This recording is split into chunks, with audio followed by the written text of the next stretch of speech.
الشيطان الرجيم بسم الله الرحمن الرحيم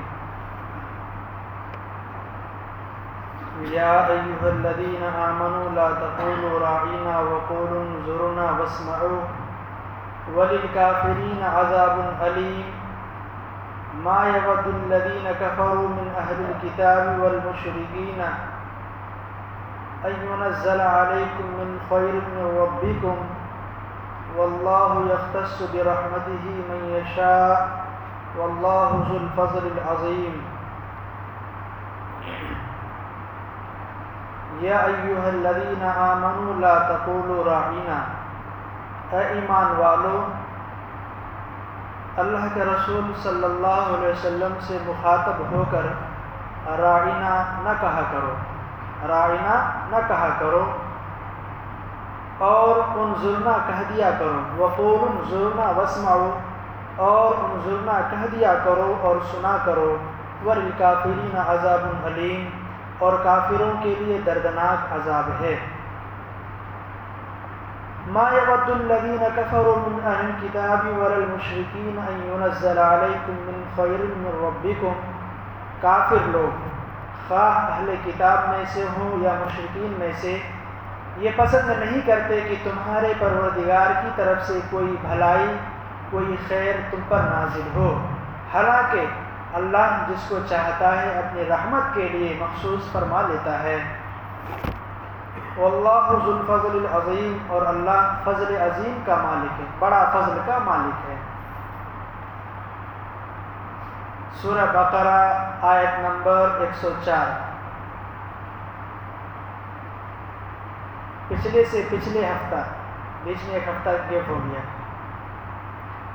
جو آخری بات تھی وہ حضرت سلیمان علیہ السلام کے بارے میں بات آئی تھی، جادو کے سلسلے میں۔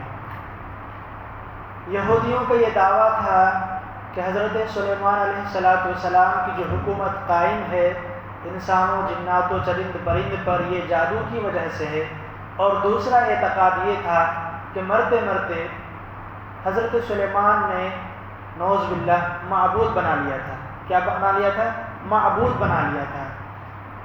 یہ دونوں عقائد ان کے باطل تھے۔ اللہ تعالیٰ نے قرآن میں ان عقائد کو تردید کیا، ان عقائد کو باطل قرار دیا، لیکن آج تک یہودیوں کا یہ دونوں اعتقاد کہ حضرت سلیمان کا جو تخت تھا وہ جادو کی وجہ سے، اور اخیر میں حضرت سلیمان جاتے جاتے نعوذ باللہ بت پرستی شروع کر دیے تھے۔ یہ دونوں عقائد باطلہ تھے۔ اس میں سحر کی بات آئی تھی، جادو کی بات آئی تھی، پچھلے جادو کے بارے میں بات ہوئی تھی۔ جادو کی اصل حقیقت کیا ہے؟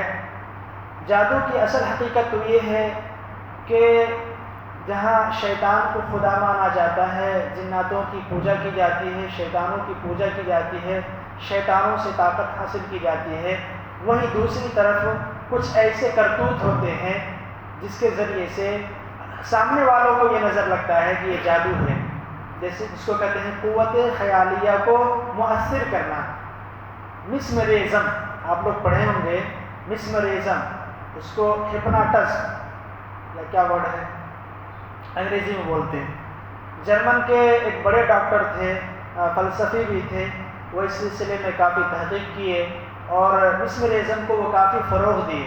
آج جو جادو دکھلایا جاتا ہے، کرتب دکھلایا جاتا ہے، جس کو ٹونا کہتے ہیں، نظر بندی کہتے ہیں، تو یہ دراصل قوت خیالیہ کو متاثر کر دیتے ہیں۔ جیسے ایسے کیے، ایسے بچے لوگ کیا کہتے ہیں، ارے یہ انگلی ایسی ادھر کیسے چلی آئی، تو یہ کیا ہے؟ کرتب ہے، ایسے دکھلا دی۔ تو ایسے ہی کرتب دکھلاتے، پیسے کو کچھ اور بنا دیتے، کچھ اور کو کچھ اور بنا دیتے۔ تو یہ قوت خیالیہ کو متاثر کرنا ہوتا ہے۔ ایسے انسان تصور جب کرتا ہے، ایک چھوٹی سی چیز ہے لیکن جب وہ تصور کرتا ہے تو اس کو ایک بڑی چیز بنا دیتا ہے۔ موبائل میں تصور کیے تو اس کو ہم جہاز بنا دیے، موبائل میں تصور کیے تو اسے ہم گاڑی بنا دیے۔ تو یہ قوت خیالیہ کو متاثر کرنا ہوتا ہے جادو میں۔ خیر، جادو یہ مسلمہ حقیقت ہے۔ حضرت موسیٰ علیہ السلام کے سامنے جب فرعون کے جادوگروں نے سانپ بنا دیا، حضرت موسیٰ پھر ڈر گئے، سہم گئے۔ پھر اللہ تعالیٰ کی طرف سے فرمایا گیا ڈرو نہیں، یہ کوئی حقیقت نہیں ہے، بلکہ کیا ہے؟ ان جادوگروں نے حضرت موسیٰ علیہ السلام کی قوت کو، قوت متخیلہ کو متاثر کر دیا، تو بشری تقاضے کی بنیاد پر وہ تھوڑے سے ڈر گئے۔ آج جو یہ بات ہے آیت نمبر 104 میں ایک خاص واقعے کی طرف اشارہ ہے، وہ یہ کہ یہودی اپنی چال بازی نہیں چھوڑ رہے ہیں۔ یہودی ایک لفظ استعمال کرتے تھے، راعینا، یا ایھا الذین آمنوا لا تقولوا راعینا، اے ایمان والو تم راعینا نہ بولو۔ لفظ راعینا کا یہودی استعمال کرتے تھے۔ راعینا کا عربی لغت میں، عربی زبان میں ترجمہ آتا ہے ہماری رعایت کیجیے، ہماری رعایت کیجیے، ہمارے مصلحت کو دیکھیے۔ تو لفظ راعینا مسلمان بھی استعمال کرتے، یہودی بھی استعمال کرتے۔ یہودی استعمال کرتے اپنے فائدے کے تحت، مسلمان یہ سمجھتے کہ راعینا کا ترجمہ تو یہ ہے، وہ کچھ سوچتے نہیں، بس راعینا سے مراد یہ ہے کہ ہماری مصلحت کی رعایت کیجیے۔ لیکن اس کے پس پردہ عبرانی زبان میں جو یہودیوں کی زبان تھی وہ غلط مطلب نکالتے اور چرواہا کا معنی لیتے۔ ایک معنی بددعا کے آتے ہیں، ایک معنی چرواہا کے آتے ہیں۔ راعینا عین یا زرعی، را الف زبر را، عین یا زرعی، نون الف زبر نا، راعینا، یہاں پر راعینا ہے۔ اگر راعینا کھینچ کے پڑھیں گے تو کیا ترجمہ ہوگا؟ اے ہمارے چرواہے۔ چرواہے کس کو بولتے؟ بکریوں کو چرانے والے، گائے بچڑوں کو چرانے والے کو کیا بولتے؟ چرواہے بولتے۔ تو راعینا کے لفظ کے ذریعے سے مسلمان تو یہ نیک ارادہ رکھتے کہ اللہ کا رسول ہمارے اوپر نظر کرم فرمائیے، ہماری مصلحت کیجیے، ہماری رعایت کیجیے، لیکن یہودی یہ مراد لیتے اے ہمارے چرواہے۔ تو یہودی کا مراد کیا تھا؟ غلط، یہودی کا بولنا غلط، ان کا مطلب غلط تھا۔ اور جب مسلمان یہ لفظ استعمال کرتے تو یہودی ہنستے، مذاق اڑاتے، دیکھو میں بھی بول رہا ہوں اور مسلمان بھی بول رہے ہیں۔ تو اللہ تعالیٰ نے فوراً مسلمانوں کو متنبہ کیا اس آیت کے ذریعے سے، یا ایھا الذین آمنوا، اے ایمان والو، لا تقولوا راعینا، تم راعینا چھوڑ دو، راعینا بولنا چھوڑ دو، پھر کیا بولو؟ اللہ نے فرمایا وَقُولُوا انظُرْنَا وَاسْمَعُوا، اور فرماؤ انظرنا، اے ہمارے رسول، اے ہمارے رسول، انظرنا، ہمارے اوپر نظر کرم فرمائیے، ہمارے اوپر نظر کرم فرمائیے، ہمارے اوپر شفقت کا نظر فرمائیے۔ تو اس آیت سے یہ ثابت ہوا کہ فقہا یہ فرماتے ہیں کہ اگر کوئی جائز فعل ہو، جائز کام ہو، اور جائز کام کے ذریعے سے کچھ لوگ کیا کر رہے ہیں، اسے ناجائز فائدہ اٹھا رہے ہوں، تو ایسے وقت میں کیا ہوتا ہے، اس جائز کام کو بھی چھوڑ دینا پڑتا ہے۔ کیوں؟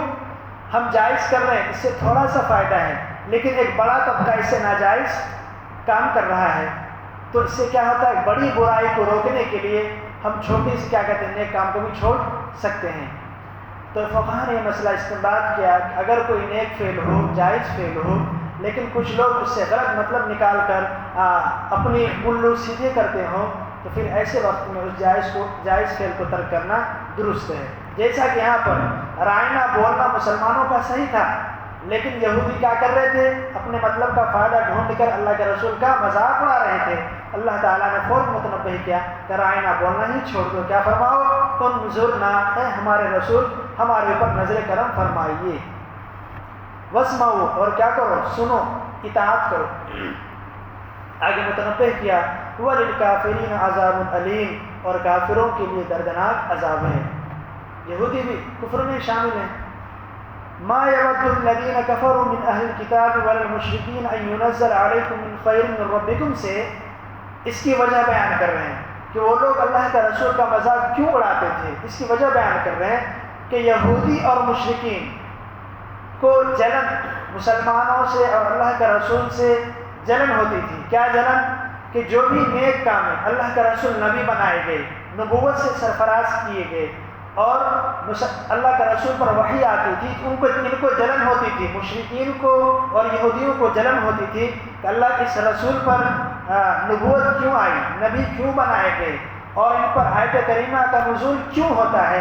تو اس جلن کی وجہ سے اللہ کے رسول کا مذاق اڑاتے تھے۔ کیا اڑاتے تھے؟ اللہ کے رسول کا مذاق اڑاتے تھے۔ اللہ تعالیٰ نے متنبہ فرمایا وَاللَّهُ يَخْتَصُّ بِرَحْمَتِهِ مَن يَشَاءُ، اللہ جسے چاہے اپنی رحمت کے لیے مخصوص فرما لیتا ہے۔ اللہ کے نزدیک کوئی دلارے پیارے کام نہیں آتے ہیں۔ اللہ کی نظر میں جو دلارے جو پیارے ہوں گے اللہ اس کو کیا کریں گے؟ مخصوص کریں گے. اور جو اللہ کی نظر میں دلارے پیارے نہیں، چاہے وہ اپنے آپ کو دلارے پیارے بولتے ہوں، تو اللہ تعالیٰ کے نزدیک وہ دلارے پیارے نہیں ہوں گے. ما ننسخ من آیت او ننسها نأتی بخیر منها او مثلها الم تعلم ان اللہ علی کل شیء قدیر. ہم جب بھی کوئی آیت منسوخ کرتے ہیں یا اسے بھلا دیتے ہیں، اور ننسیہا یا اسے بھلا دیتے ہیں، تو اس سے بہتر یا اس جیسی آیت لے آتے ہیں. کیا تمہیں معلوم نہیں کہ اللہ تعالیٰ ہر چیز پر قدرت رکھتا ہے؟ الم تعلم ان اللہ لہ ملک السماوات والارض. کیا تمہیں معلوم نہیں کہ اللہ تعالیٰ وہ ذات ہے کہ آسمانوں اور زمین کی سلطنت تنہا اسی کی ہے. وما لکم من دون اللہ من ولی ولا نصیر. اور اللہ کے سوا نہ کوئی تمہارا رکھوالا ہے نہ مددگار ہے. ولی ولایت جس کو حاصل ہوتی ہے، نگہبان محافظ رکھوالا ہے، نہ کوئی مددگار ہے. اس آیت سے بھی ایک خاص واقعے کی طرف اشارہ ہے. ما ننسخ، نسخ کے معنی آتے ہیں زائل کرنا، نسخ کے معنی آتے ہیں رد و بدل کرنا، زائل کرنا. دراصل اللہ تعالیٰ کا طریقہ اور اللہ تعالیٰ کا سنت یہ ہے کہ زمانے کے لحاظ سے، زمانے کے حالات کے اعتبار سے احکامات کو نازل کرتے تھے. ایک ہے اصولی مسائل، ایک ہے فروعی مسائل. اصولی مسائل توحید کی بات ہے، رسالت کی بات ہے، تقدیر کی بات ہے، آخرت کی بات ہے. تو اصولی مسائل تمام مذہبوں میں، حضرت ابراہیم کا مذہب ہو، اس کے بعد موسیٰ ہے، عیسیٰ ہے، تو اس میں مشترک پایا جاتا تھا. اصول میں کیا تھے؟ مشترک تھے. لیکن فروعی مسائل میں اللہ تعالیٰ تبدیل کرتے رہتے تھے. حضرت ابراہیم کے زمانے میں فروعی مسائل کچھ اور تھے، نماز کے احکامات کچھ اور تھے، روزے کے احکامات کچھ اور تھے. حضرت موسیٰ کے زمانے میں کچھ اور تھے، حضرت عیسیٰ کے زمانے میں کچھ اور تھے، اور پھر اللہ کے رسول کے زمانے میں ایک الگ قانون، ایک الگ نظام، ایک الگ فروعی مسائل پیدا ہوئے. تو اس کو کیا کہتے ہیں؟ نسخ کہتے ہیں. نسخ کہتے ہیں کہ ایک حکم کو بدل کر دوسرا حکم لاگو کرنا، ایک حکم بدل کر دوسرا حکم لاگو کرنا. جیسے کہ اللہ کے رسول جب اس دنیا میں آئے تو شروع میں نبوت سے سرفراز ہونے کے بعد 17 مہینے، کتنے؟ 17 مہینے قبلہ اول بیت المقدس کی طرف رخ کر کے نماز پڑھے، بیت المقدس کی طرف رخ کر کے نماز پڑھے. پھر نماز پڑھنے کے دوران ہی حکم نازل ہوا تحویل قبلہ کا. کس کی طرف رخ کیے؟ خانہ کعبہ کی طرف رخ کیے. تو اس کو کہتے ہیں نسخ کہتے ہیں کہ پہلے اللہ کا رسول کا قبلہ اول تھا، اس کی طرف رخ کر کے نماز پڑھ رہے تھے، لیکن اس کا نسخ ہو گیا. حکم ہوا کہ آپ کس کی طرف کریں؟ قبلے کی طرف، خانہ کعبہ کی طرف رخ کر کے نماز پڑھیں. تو پہلے حکم کو منسوخ کر دینا، اس کو کیا کہتے ہیں؟ نسخ کہتے ہیں. کیا کہتے ہیں؟ نسخ کہتے ہیں. تو یہ جو نسخ کے احکامات آتے ہیں دراصل حالات کے اعتبار سے، تقاضے کے اعتبار سے. ابھی کیا مسائل ہیں، امت محمدیہ کے لوگ کیسے تھے، کس مسائل سے دوچار تھے، تو اللہ تبارک و تعالیٰ نے انہی حالات کے پیش نظر اس مسائل کو رونما کیے، پیش کیے. لیکن اب کیا ہو گیا؟ یہودیوں اور مشرکین کے پیٹ میں درد ہو گیا. ارے پہلے ادھر نماز پڑھ رہے تھے، اب ادھر چلے گئے، پیٹ میں کیا ہو گیا؟ درد ہو گیا.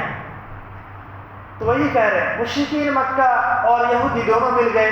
ارے میاں یہ سب تو اللہ تعالیٰ ہی کا نہ ہے، ادھر بھی نماز پڑھ رہے تھے، اب کیا ہو گیا تم ادھر نماز پڑھنے لگے؟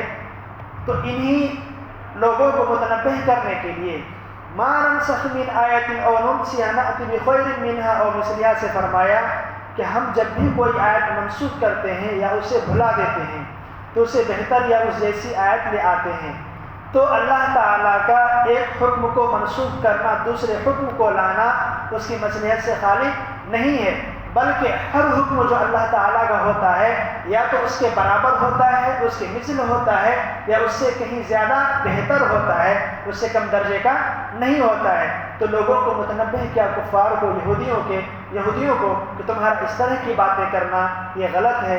اللہ تعالیٰ جب چاہتے ہیں جس حکم کو منسوخ کرتے ہیں حالات کے اعتبار سے، لوگوں کے اعتبار سے حکم کو نازل کرتے ہیں. اور اللہ کا ہر حکم کیا ہوتا ہے؟ اللہ کا ہر حکم اس سے اس کے برابر ہوتا ہے یا اس سے کہیں زیادہ بہتر ہوتا ہے.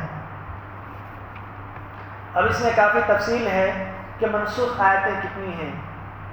متأخرین میں علامہ جلال الدین سیوطی رحمۃ اللہ علیہ کی کتاب ہے الاتقان فی علوم القرآن.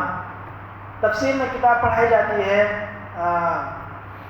اس میں اصول کی ایک کتاب ہے الاتقان فی علوم القرآن.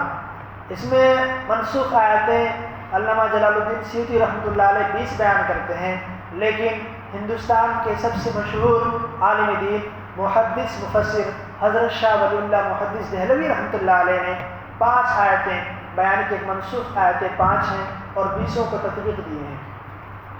یہ ایک لمبی چوڑی تفصیل ہے، اس میں جانے کی ضرورت نہیں ہے.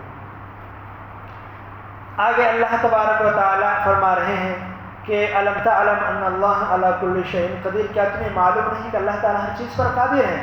جب اللہ ہر چیز پر قادر ہے تو آیت کو منسوخ کرنا، ایک حکم کو بدل دینا اور ایک حکم لاگو کرنا، یہ اسی کے اختیار میں ہے نا. الم تعلم ان اللہ لہ ملک السماوات والارض، کیا تمہیں معلوم نہیں، پھر ثابت کر رہے ہیں، کیا تمہیں معلوم نہیں کہ زمین، یہ آسمان، یہ اس درمیان جو چاند سورج، سب کی حکومت کس کی ہے؟ اللہ تعالیٰ کی ہے. تو جب حکومت اللہ کی ہے تو رد و بدل کرنے کا اختیار کس کو رہے گا؟ آپ کو رہے گا یا اللہ کو رہے گا؟ اللہ کو رہے گا. عقل کا تقاضا ہے. وما لکم من دون اللہ من ولی ولا نصیر، اللہ تعالیٰ کے علاوہ نہ تو کوئی تمہارا ولی ہے، محافظ ہے، نگراں ہے، رکھوالا ہے، اور نہ ہی کوئی مددگار ہے. جو کچھ بھی ہے وہ اللہ تعالیٰ کی ذات میں ہے. ام تريدون ان تسألوا رسولكم كما سئل موسى من قبل ومن يتبدل الكفر بالایمان فقد ضل سواء السبیل، کیا تم چاہتے ہو کہ اپنے رسول سے اسی قسم کے سوال کرو جیسے پہلے موسیٰ سے کیے جا چکے ہیں، اور جو شخص ایمان کے بدلے کفر اختیار کرے وہ یقیناً سیدھے راستے سے بھٹک گیا ہے. آخری بات، یہ آیت بھی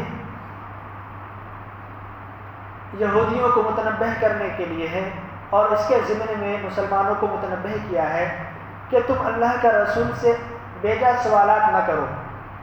اللہ کے رسول سے ایسے سوالات نہ کرو جس کی کوئی ضرورت نہیں ہے، جیسے کہ یہودیوں کے سوالات کے اللہ کے رسول صلی اللہ علیہ وسلم سے کہ تورات کا نزول حضرت موسیٰ پر یک بارگی ہوا، پورے احکامات ایک ساتھ کتابی شکل میں آ گئے، پورے احکامات. یہودی یہ سوال کر رہے تھے کہ اگر آپ بھی نبی ہیں، اولا تو وہ لوگ نبی مانتے نہیں تھے، کہتے تھے بالفرض میں نبی مان لیا، آپ کو مان لیا. تو جیسے حضرت موسیٰ کو کتابیں ایک ساتھ پورے احکامات آ گئے تھے، آپ کو بھی تو آنا چاہیے. کبھی آپ یہ کہتے ہیں جبریل آئے، کبھی یہ احکام لے کر آئے، کبھی یہ احکام لے کر آئے، تو اللہ تعالیٰ نے فوراً متنبہ کیا. تو یہاں پر کیا ہے کہ جب یہودی اس طرح کی باتیں کرتے، اس سے خدشہ ہوا مسلمانوں کو بھی. ظاہر سی بات ہے، ہمیں معلوم نہیں، آپ کو کوئی چیز معلوم نہیں، کوئی دوسرے صاحب جو ہمارے دوست احباب ہیں ان کو ایک چیز معلوم ہے، وہ اس طرح کے سوالات کر رہے ہیں، تو ایک خدشہ ذہن میں آ جاتا ہے، دل میں ایک خدشہ پیدا ہونے لگتا ہے. تو اللہ تعالیٰ نے فوراً متنبہ کیا کہ ام تریدون ان تسألوا، اے مسلمانوں کیا تم یہ چاہتے ہو کہ تم اپنے رسول سے ویسے ہی سوالات کرو جیسے سوالات کما سئل موسیٰ من قبل، جیسا کہ اس سے پہلے موسیٰ سے بھی پوچھا گیا. موسیٰ کی قوم یہودی حضرت موسیٰ سے بیجا سوالات کرتے رہتے تھے، بالکل ادھر ادھر کے سوالات کرتے اور ایسے سوالات کر کے خود پھنس جاتے تھے. وہ سمجھتے تھے کہ ہماری قابلیت ہے، اپنی قابلیت بڑھا رہے تھے، لیکن اللہ تعالیٰ کی طرف سے اور احکامات کیا ہو جاتے، سخت سے سخت ہو جاتے. جیسے کہ وہ گائے والا واقعہ، کوئی بھی گائے ذبح کر دیتے کام چل جاتا، لیکن پوچھتے پوچھتے خود پریشان ہو گئے. اللہ تعالیٰ ہم سب کو کہنے سننے زیادہ عمل کی توفیق عطا فرمائے، قرآن کو سمجھنے والا بنائے، صراط مستقیم پر چلنے والا بنائے. کسی کے سوالات تو پوچھ سکتے ہیں.